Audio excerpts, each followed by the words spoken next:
네, 주요 후보들의 젊은 날의 한 컷 여러분 어떻게 보셨습니까? 저 시절 저 후보들은 20년, 30년이 지나서 대한민국 정치권의 한가운데서 대한민국의 변화를 위해서 일하고 있을 자신의 모습을 과연 꿈꿨을까요? 어쨌든 이번 선거에 출마해서 당선이 되는 후보도 있을 것이고 당선이 안 되는 후보들도 있겠지요. 다만 중요한 것은 젊은 날에 가졌던 그 꿈과 포부를 잊지 않는 것, 그것이 중요하다고 생각합니다. 이 소식을 여러분께 전해드리는 순간 여러분께 이미 말씀드렸죠.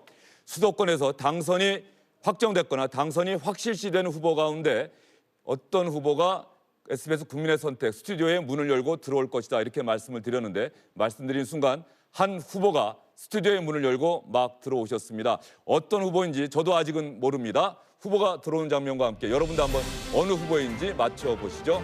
지금 뒷모습이 보이고 있습니다.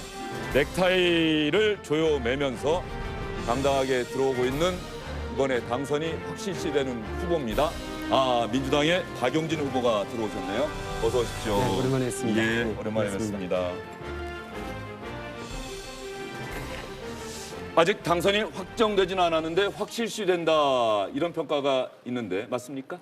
뭐 끝까지 국민들의 선택, 유권자들의 선택 지켜봐야 되겠는데요. 아까 출구조사 발표나 지금까지 개표 상황으로 봐서는 일단 제가 재선에 성공할 거는 같습니다. 예, 제가 지금 개표 상황을 봤더니 50% 정도 진행이 됐고 표차가 상당히 많이 나는 것 같습니다. 이번 선거 수도권에서 특히 서울 지역에서 민주당이 선전할 것이다라고 하는 예상은 이미 오래전부터 나왔는데 막상 선거 전에 돌입하니까 어떻던가요? 사실 저희들끼리 민주당 후보들끼리 하는 얘기는 한 달 전에 했었으면 어찌 될지 모른다. 왜냐하면 한 달 전에는 코로나19 사태 때문에 국민적 불안이 높았고 이른바 마스크 대란의 한복판에 서 있었었는데요. 그런데 오히려 대한민국이 우왕좌왕한다고 생각하는 분들 때문에 비판이 많았는데 또 야당도 거기에 매우 적극적으로 비판의 공세를 했고요. 그런데 오히려 전 세계적 상황으로 보니 대한민국이 잘 대응하고 있고 우리 정부가 훌륭히 대처했다. 이런 것 평가가 나오면서 오히려 지금 국민들이 코로나19 사태라고 하는 어려운 시기에 집권 여당에게 힘을 보태주는 것이 국난 극복에 더 좋은 결과를 가져올 거라고 하는 생각들을 하시는 것 같아요. 예. 그 길거리에 서 있을 때, 그 시민들을 만날 때 그런 부분에서 적극적인 투표 의지를 표현하시는 분들을 많이 만날 수 있었습니다. 코로나19 사태에 대한 현 정부의 대응 이 부분에 대해서 유권자들이 힘을 실어준 것이다 이렇게 평가한다는 말씀해 주셨고요. 그러면 서울 관부 지역구에서 박용진 후보 개인적으로는 이번 선거에서 왜 유권자들이 다시 나를 신임해 줬다고 생각합니까? 첫 번째로는 저의 어떤 의정 활동을 통해서 결과로 성과로 이야기하는 정치를 보여줬다는 거죠. 그러니까 그저 말로만 하는 것이 아니라 유치원 3법, 재벌개혁, 경제민주화 이런 부분에서 일정한 성과, 제도 개선들 만들어냈고 그리고 현대자동차와 관련된 제작 부품 결함과 관련해서도 리콜을 만들어내는 리콜을 이제 성과를 얻어내는 이런 것들을 보면서 국민들이 초선 의원이지만 저렇게 열심히 일하는 의원에 대한 평가는 투표로 또 해줘야 된다 이렇게 보신 것 같고요. 또 소신을 가지고 누구 눈치도 보지 않고 할 일은 하고 할 말을 하는 정치인이라고 평가를 해주시는 것 같아요. 그래서 그런 면에서 과분하게 좋은 평가를 더 받았고 재선이 가능할 수 있을 것 같다라는 생각을 하고 있습니다. 예, 국면마다 할 말을 하는 소신 있는 정치인이다라고 평가를 해주신 것 같다고 지금 말씀을 해주셨는데 사실 민주당 지난해 또 올해 총선까지 들어오면서 이런저런 일이 상당히 많이 있었고 그 국면에서 혹시 당의 전체적인 의견과 좀 다른 이야기를 할 경우에 상당한 부담감을 느끼시지는 않았는지? 부담감을 느끼지 않았다고 그러면 거짓말이고요. 부담감이 있음에도 불구하고 당을 위해서 그리고 대한민국을 위해서 국민 상식선 위에서 이야기를 해야 될 거는 하는 게 맞다고 봤습니다. 그거는 오히려 당을 더 건강하게 만드는 일이고 대한민국 정치 전체를 더 풍부하게 만드는 일이라고 생각을 했고요. 당장은 비판을 하거나 혹은 당장은 눈치를 보거나 이런 일들이 좀 있을 수야 있겠죠. 네. 그러나 적어도 국회의원이 국민을 믿고 국민적 상식에서 자기 소신을 잘 펼쳐나가는 거 되게 중요하다고 보고요. 단순히 이제 당 지도부와 현안에 대한 의견 차이 뭐 이런 것들만이 부담이 아니고요. 제가 아까 잠깐 말씀드렸습니다만 유치원 3법을 발의하고 통과시키는 데까지 1년 4개월입니다. 그랬죠. 뭐 한유총이라고 하는 엄청난 이익 집단하고의 갈등 자체가 극복하는 과정이 쉬운 일이 아니었고요.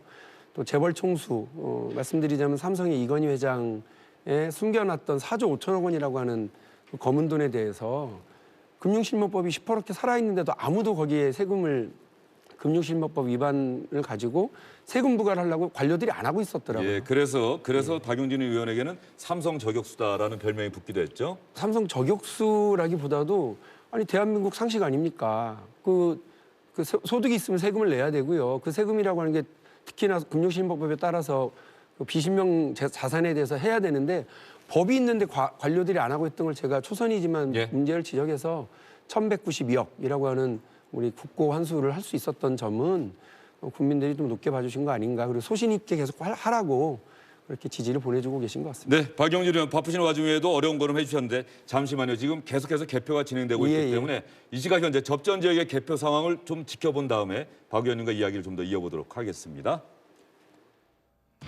네, 이 시간 현재 접전 지역 살펴드립니다. 서울 도봉갑입니다. 개표 36.8%, 민주당 인재근 후보가 49.5%로 1위 달리고 있습니다.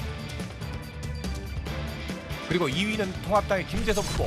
서울 동작을 여전히 접전입니다. 민주당의 이수진 후보가 50.4%로 근소한 차로 앞서갑니다. 경기 안양 만안입니다. 접전 지역입니다. 민주당 강득구 후보가 49.3%로 1위입니다. 경기 안산 단원 을로 가보겠습니다. 통합당의 박순자 후보가 2천여 표 차이로 1위를 달리고 있습니다. 접전 지역 경기 고양병입니다. 개표 76.1%. 현재 1위는 민주당의 홍정민 후보가 통합당의 김영환 후보에 앞서 있습니다. 경기 파주 을 접전입니다. 민주당의 박정 후보가 51.5%로 앞서고 있습니다. 경기 안성 개표 59.6% 접전 지역입니다. 현재 1위는 통합당의 김학용 후보 50.3%로 민주당 이규민 후보에 앞서 있습니다. 경기 광주 갑으로 가보시죠. 접전이네요. 민주당의 소병훈 후보가 51.3%로 약간 앞서갑니다. 접전 지역 경기 포천 가평입니다. 개표 87%. 현재 1위 통합당의 최춘식 후보. 끝까지 지켜봐야 하는 지역들 보고 있습니다. 인천동 미추홀 을입니다. 윤상현 후보가 41.8%로 무소속으로 1위를 지키고 있긴 합니다. 접전 지역입니다. 인천 연수울 개표 52%입니다. 현재 1위는 민주당의 정일영 후보 43.4%로 민경욱 후보에 앞서갑니다. 부산 기장입니다. 통합당의 정동만 후보가 민주당의 최태경 후보와 함께 접전을 벌이고 있습니다. 접전 지역입니다. 울산 북입니다. 개표 49.6%. 현재 1위는 통합당의 박대동 후보 45.5%의 득표입니다. 경남 양산을 상황 보시죠. 민주당의 김두관 후보가 50.7%로 현재 1위입니다. 접전 상황에서 앞서고 있습니다. 접전 지역입니다. 대구 수성을 개표 20.8%. 현재 1위는 무소속 홍준표 후보 36.1% 득표입니다. 대전 동입니다. 민주당의 장철민 후보가 50.9%로 접전 상황에서 우위를 점하고 있습니다. 충남 논산 계룡 금산도 접전 지역입니다. 현재 민주 김종민 후보가 1위를 달리고 있습니다. 충북 충주입니다. 통합당의 이종배 후보가 2천여 표 차이로 1위를 달리고 있습니다. 접전 지역 살펴드리고 있습니다. 강원 춘천, 철원, 화천, 양구, 갑입니다. 통합당의 김진태 후보 49.3%의 득표로 현재 1위. 강원 원주 갑에서는 민주당의 이광재 후보가 2천여 표 차로 현재 1위. 접전 지역 강원 강릉입니다. 무소속의 권성동 후보가 42.3%로 현재 1위 달립니다. 접전보다 더 강한 초접전 지역입니다. 서울 도봉을에서는 표차가 396표인데요. 현재 1위는 통합당의 김선동 후보입니다. 초접전 지역 서울 노원병 표차는 692표. 현재 1위는 민주당의 김성환 후보가 통합당 이준석 후보에 앞서 있습니다. 손에 땀을 쥐게 하는 서울 송파을입니다. 49표밖에 차이가 나질 않고 있지만 민주당의 최재성 후보가 1위입니다. 초접전 지역 경기 평택갑입니다. 37.6%의 개표. 현재 1위는 통합당의 공재광 후보입니다. 경기 고양갑 상황 보시죠. 초접전입니다. 정의당의 심상정 후보가 현재 2위, 통합당의 이경환 후보가 현재 1위입니다. 경기 의왕 과천도 초접전 지역입니다. 현재 1위는 민주당의 이소영 후보가 42.2%로 1위. 경기 남양주 경 상황 보시겠습니다. 통합당의 주광덕 후보가 근소한 차이로 앞서갑니다. 초접전 지역 계속 살펴봅니다. 경기 화성갑입니다. 개표 73.5%. 통합당의 최영근 후보가 1위 달리고 있습니다. 11시가 넘어가는 시점에서 아직도 초접전입니다. 인천 남동갑입니다. 민주당의 맹성규 후보가 49.8%로 1위. 초접전 지역 부산진 갑입니다. 통합당의 서병수 후보가 47.9% 1위. 민주당 김영춘 후보와 초접전.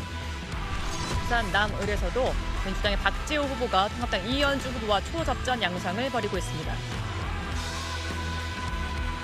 초접전 지역 부산 북강서갑도 마찬가지 상황입니다.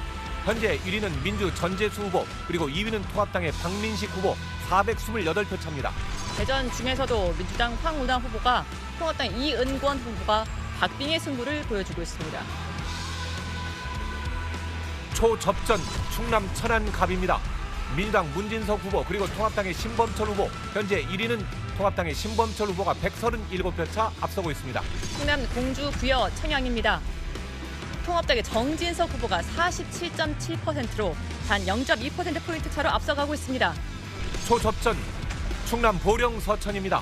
현재 통합당의 김태훈 후보 525표 차이로 민주당 나소열 후보에 앞서갑니다. 네, 충북 청주 상당입니다. 민주당의 정정순 후보가 46.1%로 현재 1위입니다.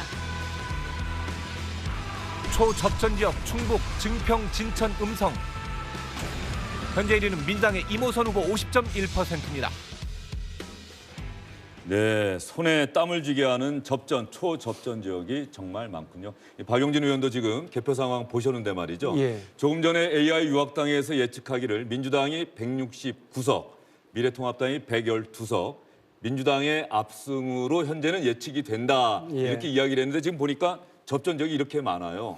어떻게 보세요? 이한석 기자가 전해주시는 이야기 들었고요. 그 내용대로 됐으면 뭐 더 바랄 게 없겠습니다. 정말 좋은 일이죠. 그런데 그 접전 지역이 너무 많고 또 제가 뭐 이렇게 제 지역구와 다른 지역구 몇 군데를 이렇게 확인을 해보면 실제로 그 사전 투표는 저희들한테 훨씬 유리하게 예. 했는데 오늘 본투표에 올라간 그 투표율은 약간 이제 견제 심리가 더 많이 작동한 거 아니냐 이게 이제 보입니다. 그래서 실제 이 접전 지역을 끝까지 좀 지켜봐야 저희가 지금 예측하고 있는 좋은 결과를 얻을 수 있을지 아니면 또 다른 어떤 이변이 벌어질지 좀 봐야 될 것 같아요. 그래서 제 지역구는 뭐 한시름 났는데 예. 이 선거라고 하는 게 정치라고 하는 게 혼자 하는 게 아니기 때문에 좀 이렇게 이 접전 지역 특히나 저희 그 PK 지역이라고 하는 곳에 우리 현역 의원들이 어떻게 되는지 그리고 충청 지역하고 서울 수도권에 이 접전 지역이 많아서 끝까지 좀 지켜봐야 되는 조마조마하고 그렇습니다. 견제 심리가 만약에 작동이 됐다고 한다면 그 계기는 뭐였다고 생각하세요? 국민들한테 아마 뭐 그 사전 투표는 좋은데 지금 열어서 투표함을 열어서 보면 본 투표는 사전 투표보다 한 10% 정도가 저희 투표가 좀 낮거든요. 예. 이게 지금 전국적 상황이라고 그러면 아마 그 사이에 견제 심리가 발동을 했을 거고 여당의 어떤 뭐 우리가 몇 석을 할 거다. 180석. 뭐 이런 논란도 이야기. 있었잖아요. 예. 그런 논란들이 악재로 작용한 거 아닐까 하는 그런 걱정이 좀 있습니다. 예, 박 의원님 어렵게 찾아주셨는데 마지막으로 네. 지역 유권자는 물론 우리 시청하고 계신 분들에게 저는 21대 국회에서 재선 의원으로서 어떠한 정치를 하고 싶습니다. 간략하게 한번 말씀해 주시죠. 국민 여러분들께서 재선이라고 하는 그 기회를 주셨다면 국회의원이라고 하는 그 역할에 맞게요. 지난 4년 그렇게 한 것처럼 할 말은 제대로 하고 또 할 일은 똑바로 하는 그런 소신 있는 정치를 해나가도록 하겠습니다. 국민의 삶을 바꾸는데 말로 하는 것이 아니라 상대 진영을 공격하고 비판하는 것이 것만으로가 아니라 실제 행동과 성과로 결과로 말씀드리는 정치를 통해서 대한민국 정치를 더 풍부하게 집권 여당의 모습을 더 능력 있는 모습으로 보일 수 있는데 기여하도록 하겠습니다. 네, 제가 언론 인터뷰 봤는데 말이죠. 아이들에게 부끄럽지 않은 당당한 정치인이 되겠다라고 약속을 하셨습니다. 그 약속 꼭 실천하는 21대 국회의원이 되시기를 부탁드리겠습니다. 오늘 말씀 잘 들었습니다. 고맙습니다.